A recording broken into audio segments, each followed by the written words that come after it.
Hello दोस्तों, Iran के related major updates निकल कर आ रही है और मुझे लगता है कि इंडिया को भी ना ईरान के इस रीजनल ग्रुप को लेकर कुछ विचार करना पड़ेगा, सोचना पड़ेगा। बात यह है कि ईरान के फॉरेन मिनिस्टर अब्बास अरगची ने ईसीओ यानी कि इकोनॉमिक कॉरपोरेशन ऑर्गेनाइजेशन को लेकर एक बहुत बड़ा इंपॉर्टेंट स्टेटमेंट दिया है। सबसे पहले ईसीओ ग्रुप होता क्या है पहले ये समझ लो, फिर हम इस पर डिटेल में बात करेंगे।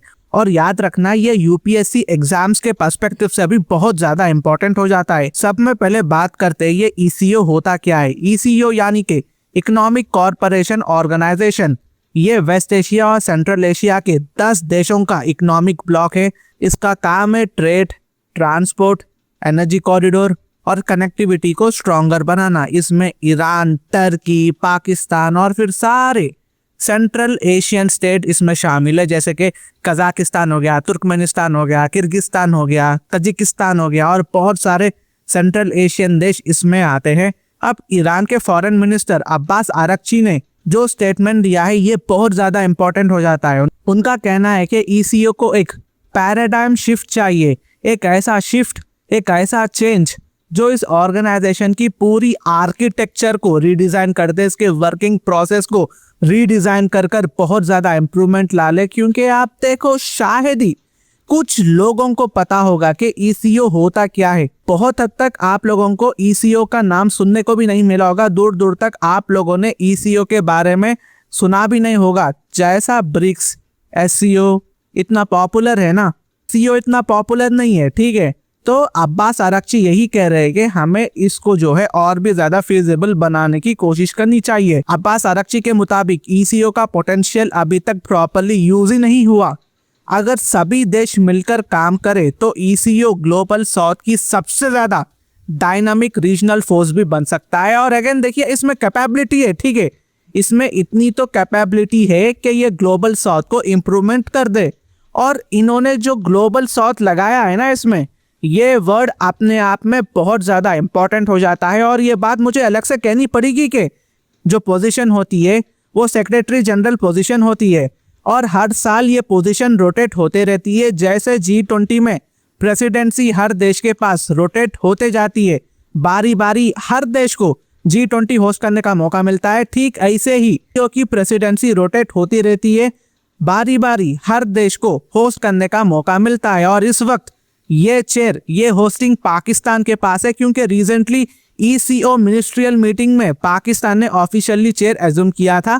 लेकिन याद रखिए, भले ही पाकिस्तान ने इस बार होस्ट किया हो, अगले साल कोई और कर लेगा, लेकिन आपको ईसीओ का हेडक्वार्टर ईरान की राजधानी तेहरान में देखने को मिलेगा, जो इंडिया का मित्र देश है। इंडिया और ईरान के बहुत ज़्यादा बायलैटरल रिलेशन है। तो ईसीओ में ईरान के फॉरेन मिनिस्टर अब्बास अरगची ने एक बड़ा जो स्टेटमेंट दिया है ये बहुत ज़्यादा इंपॉर्टेंट हो जाता है इंडिया के पर्सपेक्टिव से। और अरगची के मुताबिक ईसीओ का पोटेंशियल अभी तक प्रॉपर्ली यूज ही नहीं हुआ और अगर ये कंट्रीज मिलकर काम करे तो ईसीओ को ग्लोबल साउथ की सबसे ताकतवर रीजनल फोर्स बना सकते हैं। याद रखिए, ग्लोबल साउथ भारत के बिना अधूरा है, ठीक है। ग्लोबल साउथ इंडिया की पोजीशन, इंडिया की ज्योग्राफी को बहुत स्ट्रैटेजिक बनाता है। अगर आपको डेवलपमेंट चाहिए अपने रीजन में, ग्लोबल साउथ में, तो आप इंडिया को इग्नोर नहीं कर सकते। और ईसीओ भारत के बिना अधूरा है। अगर ईसीओ जेन्युइनली अपना इन्फ्लुएंस ग्लोबल साउथ तक एक्सटेंड करना चाहता है तो इंडिया को इग्नोर करना इम्पॉसिबल है।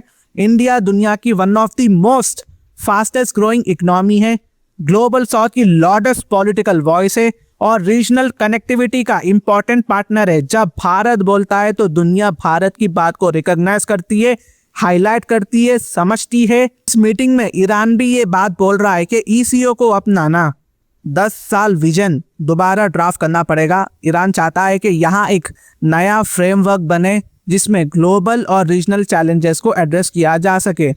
नाउ अभी आपके दिमाग में ना कैटेगोरिकली एक क्वेश्चन आएगा कि अगर इंडिया ईसीओ में ज्वाइंट होता है तो इसका फायदा क्या होगा भारत को। तो देखिए जी, पहला फायदा, इंडिया प्लस ईरान ये ऑलरेडी स्ट्रैटेजिक स्टेबिलिटी पार्टनर है, ठीक है। इंडिया अगर ईसीओ के साथ अलाइन होता है ना तो ईरान के थ्रू हम सेंट्रल एशिया का सारा ट्रेड रूट ओपन कर सकते हैं। ये हमारी ट्रेड के लिए बहुत अच्छी अपॉर्चुनिटी है। दूसरा फायदा ये होगा कि हम ईरान की मदद से पाकिस्तान और टर्की को एंटी इंडिया एक्टिविटीज करने से रोक भी सकते हैं। जी हाँ, ईरान बहुत हेल्प कर सकता है। ईरान कहीं ना कहीं पाकिस्तान और टर्की पर प्रेशर डालने का काम करेगा। तीसरी बात, अगर इंडिया ज्वाइन करे या इवन ऑब्जर्वर स्टेटस भी ले ले तो दिल्ली इजीली इन दोनों को बैलेंस कर सकता है, क्योंकि ईरान नेचुरली इंडिया के क्लोजर है compare to Turkey and Pakistan. चौथा फायदा जो मेरे ख्याल से बहुत ज्यादा इंपॉर्टेंट है, इंडिया ग्लोबल साउथ की आवाज कंप्लीटली तभी बन सकता है जब इंडो पैसिफिक के बाहर भी इंडिया की प्रेजेंस दिखना इंपॉर्टेंट हो जाती है, प्रेजेंस मौजूद होती है। ईसीओ ज्वाइन करना मतलब इंडिया का influence middle east plus central Asia दोनों में एक्टिव हो जाता है। पांचवा फायदा, चाबहार पोर्ट ऑलरेडी इंडिया के पास गोल्डन एंट्री है। ठीक है, भारत ने बहुत ज्यादा बिलियंस ऑफ डॉलर्स इन्वेस्ट कर चाबहार पोर्ट बनाया है ईरान में। ईसीओ ज्वाइन करने से चाबहार, सेंट्रल एशिया, यूरोप एक officially recognised India led corridor बन सकते हैं। ये पाकिस्तान को बाईपास करने का बेस्ट लीगल फ्रेमवर्क भी बन जाता है और चाइना के लिए ये एक सेटबैक होगा। ईसीओ इंटीग्रेशन कुछ हद तक चाइना के बेल्ट एंड रोड इनिशिएटिव को चैलेंज कर सकते हैं। तो गाइस, कहने का मतलब ये है कि न्यू दिल्ली को तेहरान के साथ इस मामले में बात करना ही चाहिए। ये भारत के पर्सपेक्टिव से बहुत ज़्यादा इंपॉर्टेंट हो जाता है। तो ये कुछ अपडेट्स थी जो मैंने आप तक लाया है। अगर मेरी वीडियो इन्फॉर्मेटिव दिखे तो इंटरनेशनल अफेयर्स के लिए मेरे चैनल को सब्सक्राइब कर सकते हैं। Thank you for watching, thank you for listening and I always say God bless you all.